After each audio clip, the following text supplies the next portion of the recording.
ვარ სესილი ნიჟარაძე 10 წლის. ვსწავლობ მე-11 საჯარო სკოლაში. ჩემი საყვარელი საქმიანობა ცეკვა და ხატვა. ხატვაზე არ დავდივარ და ვარ თვითნასწავლი ხატვარი. ძალიან მინდა რომ შევიდე ხატვაში და შევალ 5 წელში. მე ვისწავლე პორტრეტების და პეიზაჟების ხატვა. ჩემთვის კომფორტულია ფუძებით ხატვა.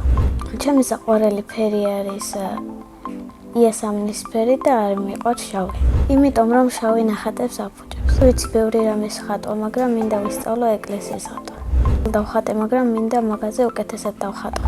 ერთხელ დავხატე ავტოპორტრეტი. ლამაზი გამოვიდა, მაგრამ ცხოვრებაში უფრო ლამაზი ვარ. ყველაზე ძნელია ძეგლის ხატვა. მარტივია ხეების ხატვა. ჩემს ნახატებს ვაგროვებ და უკვე 15 ნახატი მაქვს შეგროვებული. აქედან ყველაზე ლამაზია 3 მთა. ჩემი ნახატები არ გამეყიდია, მაგრამ გამეჩუქებია. ყველაზე ხშირად ნახატებს ჩუქნი დედიკოს. მეც მიყვარს საჩუქრებს რომ ჩუქნი. ამის გამო მიყვარს დაბადების დღე და ახალი წელიც. ახალი წელი უფრო მიყვარს, რადგან ყველას უხარი. თოვლის ბაბუ ყოველ წელს ჩუქნის საჩუქრებს. მაგალითად წელს მაჩუქა ტკბილეულობის აზრით. ჩემი აზრით თოვლის ბაბუ არის 90 წლის. და მას ქვია ზაზა. ნახატების გამოფენა ერთხელ მოვაწყე სახლში. ასევე ძალიან მიყვარს ცეკვა. უკვე 2 წელია ცეკვა ანსაბ მარტოში. მახსოვს პირველი დღე ცეკვაზე რომ მივედი. ცოტა ვნერვიულობდი, ბავშვებს სიტკმის არ ვიცნობდი. მე ყველა გავიცანი და დავუმეგობრდი.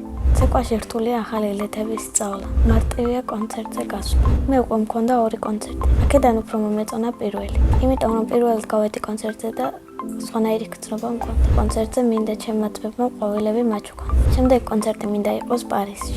ბილეთის ფასი იქნება 800 ევრო და დარბაზი იქნება სავსე. ბევრი ფული რომ მქონდეს, დავეხმარებოდი გაჭირვებულებს. ჩემთვის ვიყიდი ბოლო მოდელის BMW-ს.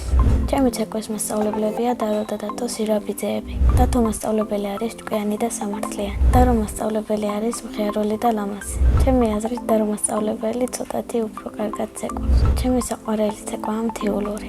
ჩემი აზრით გოგოები ბიჭებზე უკეთესად ცეკვავენ. ასე იმიტომ მგონია რომ გოგოებს უფრო ლამაზი ილეთები გვაქვს. მე ვაპირებ კიდე 3 წელი ცეკვას. შემდეგ შეიძლება გამოვიდე, მაგრამ მთელი ცხოვრება მეყვარება ცეკვა. სამოგზაუროდ სიამოვნებით წავიდოდი მადრიდში. როცა გავიზრდები, მინდა გამოვიდე მხატვარი. ბავშვობაში მინდოდა გამოვსულიყავი პრინცესა. მე იმიტომ გადავიფიქრე, რომ ისედაც პრინცესა ვარ. ძალიან მიყვარს ჩემი სკოლა, იმიტომ რომ მყავს კარგი მასწავლებლები და თანაკლასელები. ჩემს კლასში ყველაზე ჭკვიანი არის რეზი დოლიძე. ყველაზე მხიარულია ნუცა ბერიძე. ყველაზე მშვიდია სესილი მიქელაძე. ყველაზე წელკია ნიკოლოზ ტურძელაძე. მე ვარ ყველაზე ლამაზი და მეგობრული. ჩემი საყვარელი მასწავლებელია მეგი ბობოყვაძე. იმიტომ რომ ის არის მხიარული და ბავშვებს კარგად ექცევა. ზოგჯერ არის მკაცრი, მაგრამ სამართლიანი. მე საყვარელი საგანია სპორტი. ჩემი ჰობი არის ძილი და სირბილი. ძალიან მიყვარს ძილი და დიდი ხანი შემიძლია ვიძინო. ასევე მიყვარს სირბილი. ჩავდივარ ეზოში და ბევრს დავყავ. ამ დროს ვფიქრობ, რაც შეიძლება მეტ ბავშვს გავასწრო. სახლში ვცხოვრობთ მე, დედა, მამა და ჩემი 2 ძმა. ჩემი ძმა არის 5 წლის და ქვია ივანი. ივანი არის ცელკი, მოუსვენარი და უყვარს ბევრის ჭამა. ჩემი მეორე ძმა არის 7 წლის და ქვია სანდრო. სანდრო არის ცელკი, ცოტა მშვიდი და მოუსვენარი. დედიკო არის ლამაზი, კეთილი და კარგი დიასახლისი. ჩემი საყვარელი საჭმელია დედიკოს შემწვარი კარტოფილი. მიყვარს კითხვა თუ წიგნი საინტერესოა. საყვარელი წიგნია ბარონ მიუნჰაუზენის თავგადასავლი. ასევე მიყვარს ფილმების ყურება. საყვარელი ფილმია მარტო სახლში. ჯადოსნურ ოჯახი რომ მქონდეს, ბოროტებას გავაქროვდი დედამიწიდან. წინა მონაწილემ დამიტოვა ასეთი შეკითხვა. სესილი რომ არა, რა მერქმეოდა?